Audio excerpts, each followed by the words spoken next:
देखिए question number 6 क्या कहता है, यहाँ पर लिखा हुआ है the percentage growth of maize in the year 2019 over the year 2015 is correct to decimal places. बोल रहे हैं भाई वर्ष 2015 की तुलना में 2019 में मक्का के उत्पादन में कितने प्रतिशत की वृद्धि हुई, दशमलव के 2 स्थानों तक आपको बताना है। अब सबसे पहले तो आप आ जाइए मक्का मतलब मेज पर। अब मेज में भी किसमें बात कर रहे हैं, 2015 और 2019 में। ये 2015 है और ये 2019 है। तो मेज का आप देखिए, अगर हम सबसे पहले बात करें कि किसकी बात कर रहे हैं, मेज की बात कर रहे हैं, यानी कि मक्का की। तो ये मक्का की क्या कर रहे हैं, बात कर रहे हैं कि मक्का का 2015 में उत्पादन कितना था। तो आप कहेंगे 2015 में चल था 490 टन और 2019 में ये उत्पादन कितना हो गया, तो 2019 में हो गया 840 टन। अब इन्होंने बोला है कि वर्ष 2015 की तुलना में 2019 में मक्का के उत्पादन में कितने प्रतिशत की वृद्धि हुई 2015 की तुलना में, दशमलव के 2 स्थानों तक आपको बताना है। तो देखिए पहले तो आप वृद्धि निकाल लीजिए। तो वृद्धि कैसे निकालेंगे, 840 में से 490 आप माइनस कर दीजिए। ठीक है, 840 में से आप 490 माइनस कर दीजिए, ये 0 आ जाएगा। 14 में से हो जाएगा तो 5 आ जाएगा, 5 जाएगा 8 में से तो 3 आएगा, यानी कि 350 टन की वृद्धि हुई। लेकिन किससे हुई, 490 से, क्योंकि 2015 से पूछ रहे हैं। तो प्रतिशत वृद्धि आपको बतानी है, प्रतिशत में वृद्धि आपको बतानी है। वृद्धि प्रतिशत क्या है, तो प्रतिशत वृद्धि कैसे निकालोगे भाई, 350 टन की वृद्धि हुई। 350 टन की किसमें हुई, 490 में, इनटू क्या कर देंगे 100। ठीक है, एक 0 से 1 0 कैंसिल हो गया। अब देखिए 7 से ये 7 बार कट जाएगा, 7 से ये 5 बार कट जाएगा, तो आपका 500 बटे कितना आ जाएगा 7। अब 500 बटे 7 आ गया तो आप भाग लगाना शुरू कर दीजिए। तो 7 7 49 यानी कि 7 7 49, एक बचेगा 10 हो जाएगा, तो 7 एकम 7 दशमलव 3 बचेगा तो 30 हो जाएगा, 7 चौके 28, 2 बचेगा 20 हो जाएगा, 7 दूनी 14। अब आप देख लीजिए कि 71.242, 71.42 की हम बात करें तो इसमें एक अंक और अगर हम जाएंगे तो 7 दूनी 14, 6 बचा, 7 अट्ठे 56, 6 बचा तो 7 अट्ठे 56। ये 3 अंक की बात करें तो अगर आपका तीसरा अंक 5 या 5 से बड़ा है तो उसके पहले वाले अंक में आप 1 जोड़ सकते हैं। तो यहाँ पर ये क्या हो जाएगा 71.43%, क्योंकि दशमलव के शुद्ध 2 स्थानों तक आपको बताना है। तो ऑप्शन सी आपको दिख रहा है 71.43, तो ऑप्शन सी इस प्रकार आपका आंसर हो गया। देखिए कितना सिंपल क्वेश्चन था, बस क्वेश्चन को समझने की जरूरत है कि क्वेश्चन क्या कह रहा है, उसके डेटा को आप प्रॉपर तरीके से लिख के आप सॉल्व कर लीजिए, आपका आंसर आ जाएगा। आई होप बात आपको समझ में आ गई। ठीक, तो चलिए आगे बात करते हैं क्वेश्चन नंबर 7 की। क्वेश्चन नंबर 7 देखते हैं। यहाँ पर दिया हुआ है निम्नलिखित तालिका में, तालिका तो हम पढ़ चुके हैं ऑलरेडी। क्वेश्चन को रीड करते हैं। The highest growth of sugarcane production over previous year is recorded in the year. बोले गत वर्ष की तुलना में गन्ने के उत्पादन में सबसे अधिक वृद्धि वर्ष में दर्ज की गई। मतलब शुगर केन पे सबसे पहले तो बात करेंगे हम जिसकी शुगर केन की, और शुगर केन में आपको ये देखना है कि किस वर्ष में सबसे ज्यादा प्रतिशत वृद्धि उत्पादन में दर्ज की गई। गत वर्ष की तुलना में गन्ने के उत्पादन में सबसे अधिक वृद्धि वर्ष में दर्ज की गई, किस वर्ष में सबसे ज्यादा वृद्धि हुई। तो अब आप देखिए यहाँ पर पूरा डेटा हम लिख लेते हैं। सबसे पहले बात किसकी कर रहे हैं, ये शुगर केन की, किसकी बात कर रहे हैं, शुगर केन की बात कर रहे हैं। तो यहाँ पर लिख लीजिए पहले तो आप शुगर केन, ठीक है, शुगर केन की ये बात कर रहे हैं, यानी कि गन्ने की बात कर रहे हैं। तो गन्ने को हमने भाई यहाँ पर नोट कर लिया, ये हो गया हमारा गन्ना। अब हम बात करेंगे 2015 में कितना प्रोडक्शन हुआ, तो आप कहेंगे सर 1000 टन का प्रोडक्शन हुआ। 2016 में अगर हम बात करें कितना प्रोडक्शन हुआ, तो 1120 का प्रोडक्शन हुआ। 2017 में बात करें तो 1250 का प्रोडक्शन हुआ। 2018 में बात करें तो 1325 टन का प्रोडक्शन हुआ। 2019 में बात करें तो 1450 टन का प्रोडक्शन हुआ। अब हमें यहाँ पर करना क्या है, मेन चीज वो समझिए आप। यहाँ पर हम डिफरेंस देखेंगे कि 2015 की तुलना में 2017 में 2016 में कितना बढ़ा, तो आप कहेंगे सर 120 टन बढ़ा। अब 2016 की तुलना में 2017 में कितना बढ़ा, ये 2017 है, ठीक, ये 2018 है, ये 2019 है, ये कितना है 2019 है। तो 2019 में भी आप देख लीजिए 2019 में, तो सबसे पहले तो आप ये देखिए कि ये कितना बढ़ा यहाँ पर, तो 0 माइनस करिए 5 में से 3 और ये कितना 130, तो यहाँ पर बढ़ा 130 टन, ठीक। यहाँ पर आप देखिए कितना बढ़ा, तो 5 में से 0 माइनस होगा तो आपका 5 आ जाएगा, ठीक है, 12 में से 5 माइनस हो जाएगा तो 7 आ जाएगा, तो यहाँ पर 75 टन बढ़ा।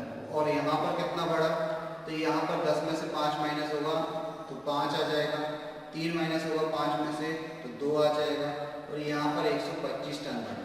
अब आपको बिल्कुल सिंपल तरीका बताते हैं, आपको कोई परसेंटेज निकालने की जरूरत नहीं। अब इस तरीके को आप समझिएगा, 1000 से 1120 हुआ, 120 बढ़ा, तो 120 1000 का कितना परसेंट है, तो आप कहेंगे सर 12%। तो इसी प्रकार आपको क्या करना है, आपको ये देखना है कि 130 1120 का कितना परसेंट है। इसी प्रकार आपको देखना है कि 75 1250 का कितना प्रतिशत है, और इसी प्रकार आपको देखना है कि भाई 125 1325 का कितना प्रतिशत है। तो आप देखिए ये तो सबसे कम वृद्धि हुई है, इसको तो आप देखेंगे नहीं, तो आप केवल ये देखेंगे कि 120 130 और 125 में परसेंटेज किसका सबसे ज़्यादा है। तो परसेंटेज किसका सबसे ज़्यादा है, तो आपको विदाउट कैलकुलेशन हम आपको बता सकते हैं कि किसका सबसे ज़्यादा होगा। देखिए जिसका डिनोमिनेटर है यानी कि जिसका हर, परसेंटेज कैसे निकालोगे आप, तो आप कहोगे कि 120 की वृद्धि हुई, लेकिन किसमें हुई, 1000 से 1120 हुआ, यानी कि 1000 में वृद्धि हुई। 2015 का प्रोडक्शन बढ़कर 2014 में 1120 हो गया, यानी कि 120 टन की वृद्धि हुई, किसमें 1000 में, तो 1000 का 120 12% है। तो यहाँ पर आप डिनोमिनेटर देखिए, यहाँ पर डिनोमिनेटर आपका यानी कि जिससे भाग लगाना है वो 1000 है और वृद्धि 120 है। यहाँ पर देखिए 1120 से भाग लगाना और वृद्धि 130 है, मतलब 5 ही टन बढ़ रही है। यहाँ पर 120 से 130 यानी कि 10 ही टन बढ़ रहा है, लेकिन यहाँ पर देखिए 120 बढ़ गया डेटा। और यहाँ पर अगर हम बात करें तो ये 1325 है, यानी कि डिनोमिनेटर बढ़ा आगे, और ये 125 है यानी कि 5 टन बढ़ रहा। तो 100% 2015 से 16 में, तो 2016 में सबसे ज़्यादा वृद्धि होगी, 2016 में सबसे ज़्यादा वृद्धि होगी, क्योंकि डिनोमिनेटर सबसे छोटा इसका है और अंतर भी लगभग सभी के बराबर है। तो 2016 इसका आप आँख बंद करके भी आंसर लगा देंगे तो सही होगा। अब देखिए हम आपको बिल्कुल इसको प्रूव करके भी बता देते हैं, इस चीज़ को निकाल के भी बता देते हैं कैसे। तो देखिए सबसे पहले तो आप कि 1000 पर 120 की वृद्धि है, किस पर, 1000 पर, तो 1000 का 120 कितना परसेंट है, तो ये तो आप बिल्कुल सिंपल तरीके से निकाल लेंगे। 2 0 से 2 0, 1 0 से 1 0 कैंसिल, यानी कि 12% की वृद्धि हुई। 2015 से 2016 में 12% की वृद्धि हुई, 15 से 16 में गए तो 12% की वृद्धि हुई। अब यहाँ देखिए 16 से 17 में तो 130 टन की वृद्धि हुई, किस पर, 1120 पर, इंटू क्या करेंगे 100 करेंगे, 1 0 से 1 0 कैंसिल, ठीक है। अभी कितना हो जाएगा, तो ये आपका हो जाएगा 1300 बटे में कितना 112। अब देखिए जब आप भाग देंगे तो एक बार तो भाग जाएगा, तो 11 112 112, ठीक है, कितना बचा 18, तो 180 हो जाएगा, कितना हो जाएगा 180।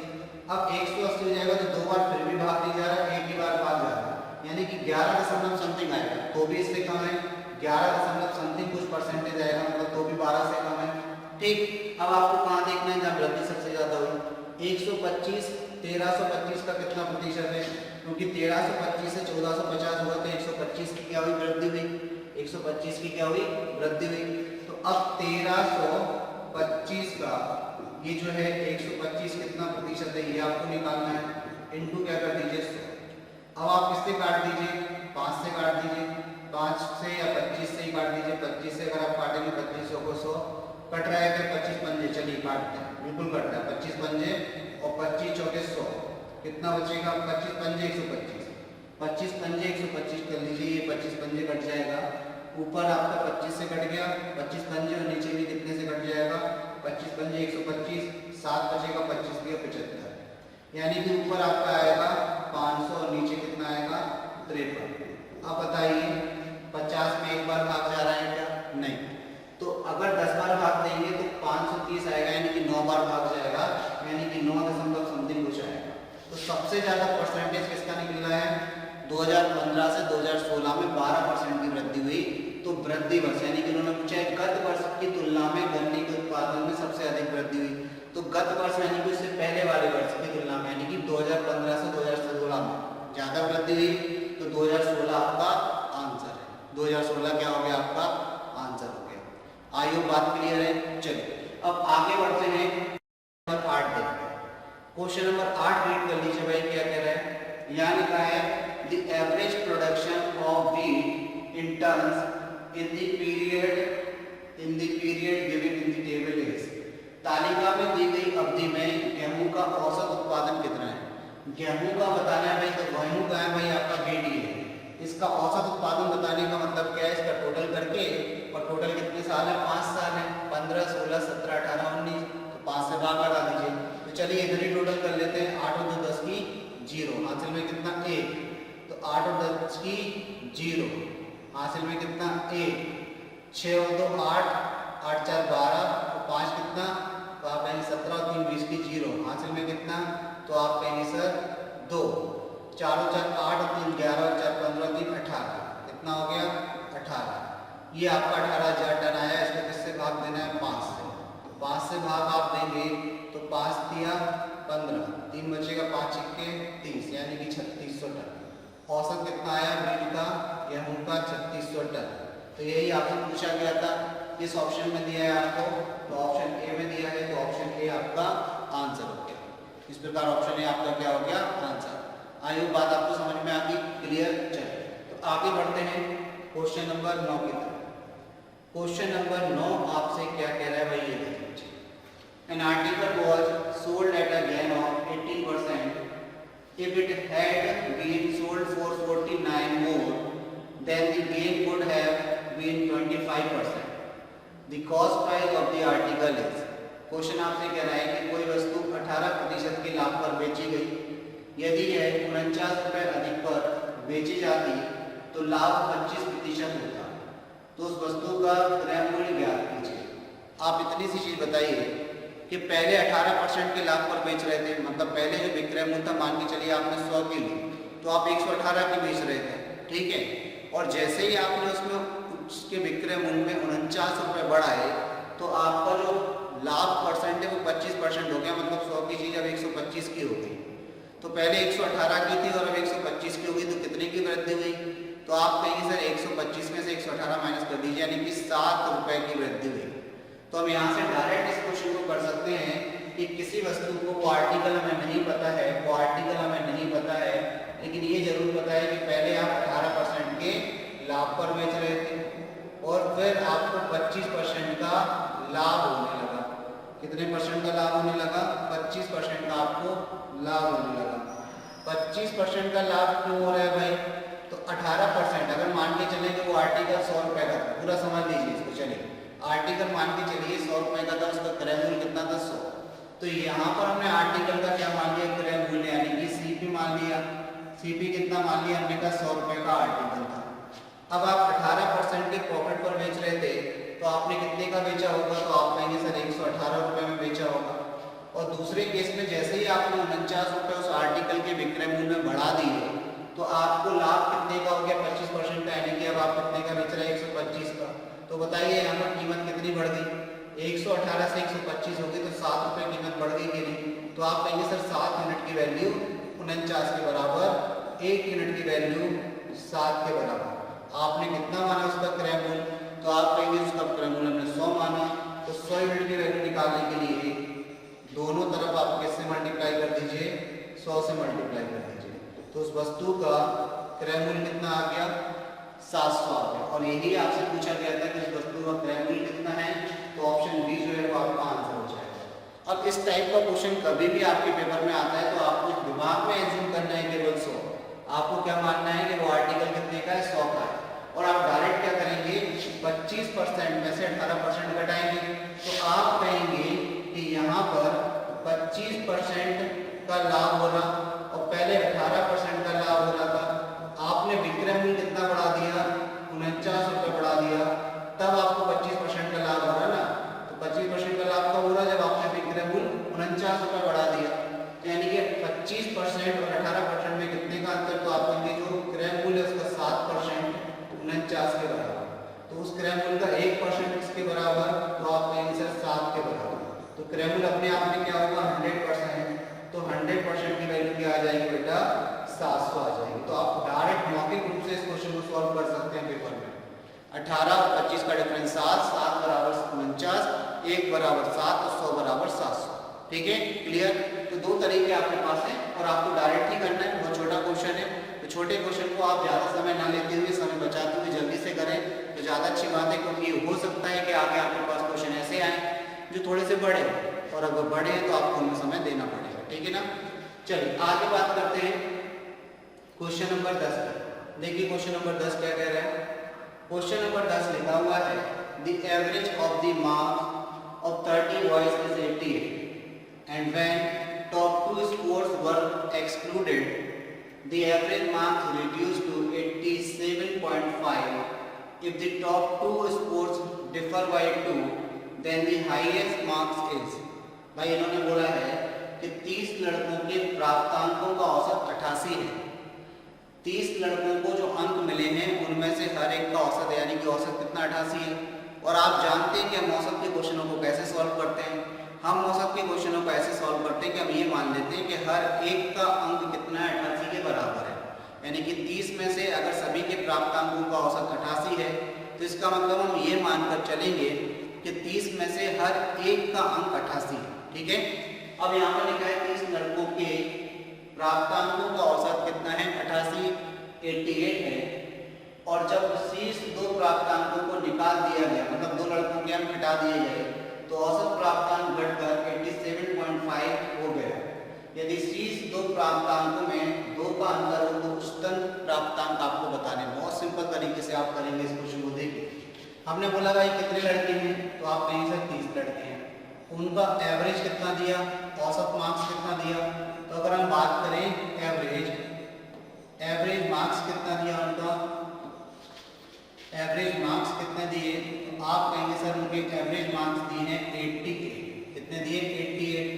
अब इसमें से आपने 2 लड़कों के मार्क्स हटा दिए तो अब कितने लड़के बचे भाई, तो आप कहेंगे सर 28 लड़के बचे 28। और उनका एवरेज कितना हो गया, तो यहाँ पर लिखा है 87.5। तो एवरेज में कितने की कमी हो गई। अगर हम आपसे ये पूछें कि एवरेज में कितने की कमी हो गई, तो आप कहेंगे सर 0.5 की कमी हो गई। और एवरेज में 0.5 की कमी होने का मतलब है कि हर एक स्टूडेंट के मार्क्स में 0.5 की कमी हुई। हर एक स्टूडेंट के मार्क्स में कितने की कमी हुई, 0.5 की कमी हुई। ठीक है। अब आपने कितने स्टूडेंट के मार्क्स हटाए, आपने मार्क्स हटाए 2 स्टूडेंट के। तो जब 30 का औसत एवरेज मार्क्स यानी कि औसत प्राप्तांक 88 था, तो वो 2 इसमें इंक्लूड थे कि नहीं, तो उन 2 का भी हम कितना मान के चल रहे थे, 88 मान के चल रहे थे। तो अगर हम आपसे बोलें कि जो 2 स्टूडेंट्स थे, ठीक है, उनमें से हर एक का एवरेज आप कितना मान लेते 88, तो उनका टोटल कितना होगा, तो उनका टोटल मार्क्स कितना होगा। अगर हम टोटल मार्क्स की बात करें दोनों स्टूडेंटों की, तो हमारे हिसाब से अगर आप 88 मान लेते तो टोटल होना चाहिए था 8 × 16 की 6 से लेकर 8 × 16 और 1 17 176 होना चाहिए था टोटल मार्क्स। लेकिन ऐसा नहीं, ऐसा क्यों नहीं है, क्योंकि जब ये 2 स्टूडेंट अगर ये 88 और 88 यानी कि 176 टोटल ले जाते तो औसत पे कोई फर्क नहीं पड़ता, क्योंकि हम जानते हैं कि औसत के बराबर वाला यदि ग्रुप से हट जाता है या औसत के बराबर वाला ग्रुप में शामिल हो जाता है तो औसत यानी कि एवरेज पर कोई भी इफेक्ट नहीं पड़ता। लेकिन यहाँ पर आप देखिए कि एवरेज क्या है 0.5 कम हो गया, यानी कि हर एक स्टूडेंट का मार्क्स जो है वो 0.5 कम हो गया। इसका मतलब हम ये कह सकते हैं कि 28 में से हर एक का मार्क्स कितना कम हुआ 0.5। 0.5 का मतलब होता है 1/2, यानी कि टोटल मार्क्स कितना कम हुआ है 14 कम हुआ। यानी कि जो 2 स्टूडेंट गए हैं वो 176 लेकर नहीं गए, वो 176 के साथ में 14 मार्क्स एक्स्ट्रा लेकर गए, तभी क्या हुई 0.5 की औसत में कमी हुई। यानी कि जो 2 स्टूडेंट थे, 2 स्टूडेंट के टोटल मार्क्स कितने थे, अगर हम बात करें 2 स्टूडेंट्स के टोटल मार्क्स, 2 स्टूडेंट्स के अगर हम टोटल मार्क्स की बात करें कि टोटल मार्क्स इनके कितने थे 2 स्टूडेंट्स के, तो आप कहेंगे सर 176 में 14 प्लस कर दीजिए, 14 प्लस कर देंगे तो कितना हो जाएगा 80 और 90, 190 था। ठीक है, कितना था 190 था। लेकिन उन्होंने बोला कि इनमें भी शीर्ष दो प्राप्तांकों का 2 का अंतर है। यदि शीर्ष दो प्राप्तांकों में 2 का अंतर है, मतलब जो दो स्टूडेंट के आपने मार्क्स निकाले हैं उसमें एक का मार्क्स दूसरे से 2 जाता है, तो जब भी दो लोगों का अंतर आपको दे दे, ये आपके पास क्या आ गया, दो लोगों का योग आ गया, और दो लोगों का अंतर आपको दे दिया कितना है 2, उनके प्राप्तांकों का अंतर। तो बहुत सिंपल तरीका बताते हैं आपको कि आपको कैसे निकालना है, कम वाले के मार्क्स कैसे निकालेंगे और ज्यादा वाले के कैसे निकालेंगे। तो अब आप क्या कर दीजिए, इसमें से केवल 2 माइनस कर दीजिए, 2 माइनस करेंगे तो ये हो जाएगा 188 और इसको डिवाइड कर दीजिए 2 से, तो ये कितना हो जाएगा 2 नाम 18, 2 चौके 8, 94। तो 94 किसके मार्क्स आ गए, जिसको कम मार्क्स मिले, जो दो लोगों के आपने मार्क्स हटाए उसमें से कम वाले के मार्क्स आ गए, यानी कि उसमें से हर एक का मार्क्स कितना है 94, 94 है दोनों में से हर एक, ये पहले स्टूडेंट का और ये दूसरे स्टूडेंट का। लेकिन आपको पता है कि इनके मार्क्स में कितने का अंतर है, 2 का अंतर है, तो एक के 2 ज्यादा होंगे, तो एक में आप 2 प्लस कर दीजिए, तो ये हो जाएगा 96। तो ज्यादा और कम मार्क्स यानी कि हाईएस्ट स्कोर कितना था 96, किस ऑप्शन में दिया है। अगर हम आपसे ऑप्शन की बात करें तो आप कहेंगे सर ऑप्शन सी में दिया है 96, तो 96 ऑप्शन सी जो है आपका आंसर हो जाएगा, ऑप्शन सी जो है वो आपका आंसर हो जाएगा। क्लियर होगी बात। आप ऐसे भी कर सकते हैं और एक तरीका आपके पास ये भी था कि 88 आपका हर एक स्टूडेंट का मार्क्स आप मान के चल रहे थे, अब 14 ये दोनों लेकर चलेगा, यानी कि दोनों में डिस्ट्रीब्यूट कर दीजिए 14, तो कितना 7-7 मिलेगा, यानी कि दोनों का एवरेज 7-7 यानी कि 95 हो जाएगा। लेकिन ऐसा है नहीं, एक के मार्क्स दूसरे से 2 ज्यादा है, मतलब जो 2 नंबर एक नंबर दूसरे के पास जा रहा है वो इसी के पास वापस आ जाएगा, तो 96 हो जाएगा। ये आपको दिमाग लगाना पड़ेगा। अगर आप चीज़ों की प्रैक्टिस अच्छे से कर रहे हैं तो आप ये तुरंत कर सकते हैं कि जो 2 स्टूडेंट गए उनमें से हमारे एक का एवरेज कितना 88 है, ऐसा मैसूम कर रहे हैं, ऐसा क्योंकि सभी का दिया है कि 30 स्टूडेंट का एवरेज कितना 88। तो अब आप ये कर सकते हैं कि 14 दो लोगों में डिस्ट्रीब्यूट करेंगे तो 7-7 मिलेगा हर एक को, 7 मार्क्स इसमें ऐड करेंगे तो 90 कितना आएगा 5 आएगा, यानी कि दोनों में से हर एक का औसत जो अंक है 95 आएगा। लेकिन उन्होंने बोला है कि एक के अंक क्या है 2 ज्यादा है, दोनों में कितने का शीर्ष दो प्राप्तांकों में 2 का अंतर है। जो दो लोगों को आपने हटाया है, शीर्ष अंक हटाए, ये सबसे ज्यादा नंबर पाने वाले स्टूडेंट थे, उनके नंबर आपने हटाए हैं और उनमें 2 का अंतर है। तो अगर दोनों का औसत 95 है तो दोनों का अंतर, तो इसका मतलब उसके पास एक गया ही नहीं, ये एक इसके पास ही आ गया, तो इसका 96 हो गया, उसका 94 हो जाएगा, तो 2 का अंतर आ जाएगा कि नहीं। ठीक है ना। तो आप इस तरीके से भी कर सकते हैं अगर आप दिमाग लगाएं थोड़ा सा तो, वरना ये प्रोसेस तो आपको क्लियर है, काफी आसान तरीके से किया है। ठीक है, आगे बढ़ते हैं बेटा, आपको समझ में आ रही होगी बस बात। आपके लिए यही तरीके इजी बनाए जाते हैं क्योंकि आपका एग्जाम निकले और आपको इसी तरीके से चीजें कि इजी से इजी हो सके। ठीक है ना। चलिए आगे बढ़ते हैं क्वेश्चन नंबर 11 की तरफ। देखिए भाई क्वेश्चन नंबर 11 क्या है। क्वेश्चन नंबर 11 कह रहा है 2 tangent PA and PB are drawn to a circle with center from an external point P with center O, with center O लिख लेना, with center O from an external point, with center O कर लेना यहाँ पर। ठीक है, an external point P, if angle OAB is equal to 30 degree, then angle APB is, भाई question आपसे कह रहा है कि दो स्पर्श रेखाएं PA और PB महाबिंदु P से केंद्र O वाले एक वृत्त पर खींची गई हैं। मतलब दो स्पर्श रेखाएं खींची गई है महाबिंदु P से, PA और PB एक वृत्त पर खींची गई है जिसका केंद्र क्या है O है। अगर आपको कोण OAB 30 डिग्री दिया है तो आपको कोण APB बताना है कि कितना होगा। ठीक है, APB आपको बताना है कि कितना होगा। चलिए तो सबसे पहले तो इसका डायग्राम ड्रॉ कर लीजिए, इसका डायग्राम ड्रॉ कर लीजिए। ये आपका महाबिंदु हो गया, इससे आपने क्या कर दी, दो स्पर्श रेखाएं खींच दी। ये महाबिंदु से आपने दो स्पर्श रेखाएं खींच दी, ये महाबिंदु क्या हो गया, P हो गया। ठीक है, अब दो बिंदु यहाँ पर है, एक बिंदु आपका A है और एक बिंदु आपका B है, और इसका सेंटर क्या है सर्कल का, तो ये O है, इसका सेंटर क्या है O है। अब इन्होंने बोला है, इन्होंने क्या बोला है भाई कि एंगल OAB, एंगल OAB यानी कि अगर आप O से A को मिलाएं और फिर आप बी से मिला दें, अगर ये पॉइंट यहाँ पर बी है तो अगर आप बी से मिला दें इस तरीके से, तो ये जो एंगल आपको दिया है ये कितना दिया है 30 डिग्री। ये वाला एंगल आपको कितना दिया है 30 डिग्री दिया है, ये एंगल आपको 30 डिग्री दिया है। और आपसे पूछा कौन सा गया है angle A P B, angle A P B यानी कि ये वाला एंगल आपसे पूछा गया है ये कितना है, ये आपको बताना है। तो काफी आसानी से हम बताएंगे, बिल्कुल आपको चिंता करने की जरूरत नहीं है। अगर आप बताइए, अगर आप O को B से मिला देते हैं, अगर आप O को B से मिला देते हैं तो आप बताइए OB और OA दोनों बराबर होंगे कि नहीं, क्योंकि ये सेंटर से क्या सर्कमफ्रेंस यानी कि परिधि तक की दूरी त्रिज्या है। तो आप यहाँ से कह सकते हैं कि OA बराबर OB, OA बराबर OB। किस में बात करें हम इन ट्राइंगल में बात कर लेते हैं, ट्राइंगल इन ट्राइंगल OAB, हम त्रिभुज OAB में बात कर रहे हैं कि OA बराबर OB बराबर R यानी कि रेडियस त्रिज्याएं हैं। अगर ये त्रिज्याएं हैं और अगर ये वाला कोण 30 है यानी कि कोण OAB 30 है तो आपको क्या दिया है, तो आप कहेंगे कोण OAB बराबर होगा कोण OBA बराबर कितना हो जाएगा 30 डिग्री। भाई बराबर भुजाओं के सामने के कोण बराबर होते हैं, तो ये वाला एंगल भी आपका कितना हो गया, तो ये आप कहेंगे सर ये एंगल भी आपका कितना हो गया 30 डिग्री, ये एंगल भी कितना हो गया 30 डिग्री। तो ये एंगल आपका कितना हो गया, ये भी आपका 30 डिग्री हो गया।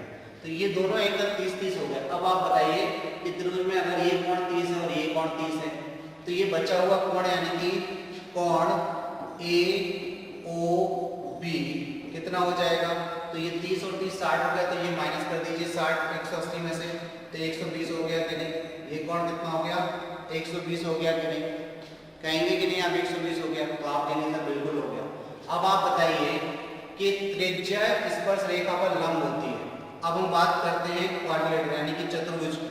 अब हम बात करते हैं चतुर्भुज, चतुर्भुज किसकी, तो आप कहेंगे सर चतुर्भुज APBO में। अगर हम चतुर्भुज APBO में बात करें तो त्रिज्या क्या होती है स्पर्श रेखा पर लंब होती है, यानी कि ये 90 डिग्री का कोण है, ये भी 90 डिग्री का कोण है। तो 90 90 180 हो गया, 90 90 180 हो गया, इसको तो आप हटा दीजिए, कोई मतलब ही नहीं है, ठीक है, क्योंकि चतुर्भुज के चारों कोणों का योग 360 होता है। तो 90 90 180 तो ये हो गया, तो बचे हुए दो कोणों का योग कितना होगा, बचे हुए दो कोणों का योग कितना होगा, तो आप कहेंगे सर 180 होगा। अब 180 में ये वाला कोण आपके पास कितना है 120 डिग्री है, ये आपके पास 120 डिग्री है, तो ये बचा हुआ कितना हुआ 60 होगा कि नहीं। तो एंगल आपका बहुत आसानी से निकल आया, क्या एंगल APB कितना निकल कर आ गया 60 डिग्री, एंगल APB कितना निकल आया 60 डिग्री। किस ऑप्शन में दिया है आपको, ऑप्शन सी में दिया है, ठीक है। चतुर्भुज के चारों कोणों का योग 360 होता है, उसमें से आपको ये पता है कि त्रिज्या जो है वो स्पर्श रेखा पर लंब होती है, ये 90 और ये 90, तो 180 तो हट गया। अब आपको पता है कि बचे हुए दो कोणों का योग 180 होगा, उसमें से आप ये निकाल चुके हैं कि AOB कितना था 120, तो आपका APB कितना होगा 60, तभी तो ये 180 होगा, 180 और 180 360, तो आपका जो एंगल APB है वो कितना निकल आया 60 डिग्री। तो किस ऑप्शन में दिया है आपको, ऑप्शन सी में दिया है, तो ऑप्शन सी क्या हो गया, इस प्रकार आपका आंसर हो गया। आई होप बात क्लियर है। चलिए आगे बढ़ते हैं।